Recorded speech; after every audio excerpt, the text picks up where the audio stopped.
Assalamualaikum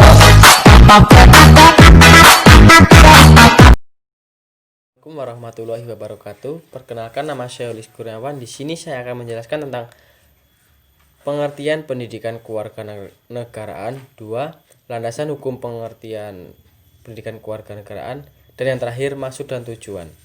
1. Pengertian pendidikan kewarganegaraan berawal dari istilah civic education, diterjemahkan dalam bahasa Indonesia menjadi pendidikan kewargaan dan akhirnya menjadi pendidikan kewarganegaraan.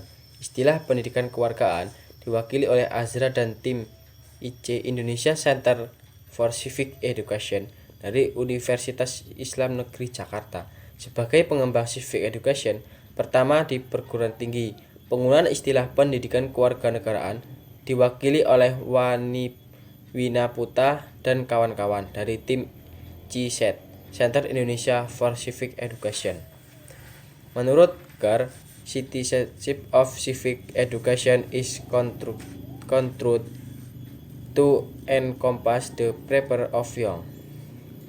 Dari definisi tersebut dapat dijelaskan bahwa pendidikan kewarganegaraan dirumuskan secara luas yang mencakup proses penyiapan generasi muda untuk mengambil peran dan tanggung jawab sebagai warga negara, dan secara khusus peran pendidikan termasuk di dalam persekolahan, pengajaran, dan belajar. Dalam proses penyerahan warga negara tersebut, 2. Landasan hukum pendidikan kewarganegaraan. 1. Yaitu Undang-Undang Dasar 1945. A. Pembukaan Undang-Undang 1945, yaitu terdapat pada alinea kedua dan keempat, cita-cita, tujuan, dan aspirasi bangsa Indonesia tentang kemerdekaannya.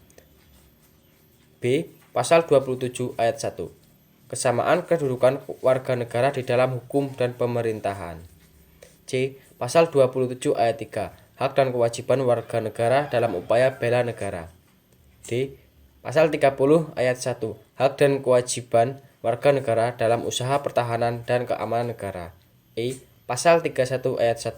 Hak warga negara mendapat pendidikan. 2. Undang-Undang Nomor 20 Tahun 2003 tentang Sistem Pendidikan Nasional.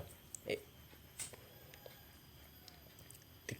Surat Keputusan Dirjen Dikti Nomor 43 Dikti Kepala 2006 tentang rambu-rambu pelaksanaan kelompok pengembangan kepribadian di perguruan tinggi. Maksud dan tujuan.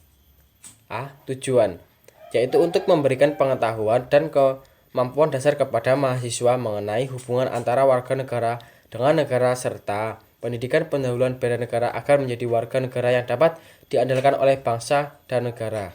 B. Tujuan khusus, agar mahasiswa dapat memahami dan melaksanakan hak dan kewajiban secara santun, jujur, dan demokratis secara ikhlas sebagai warga negara Republik Indonesia terdidik dan bertanggung jawab.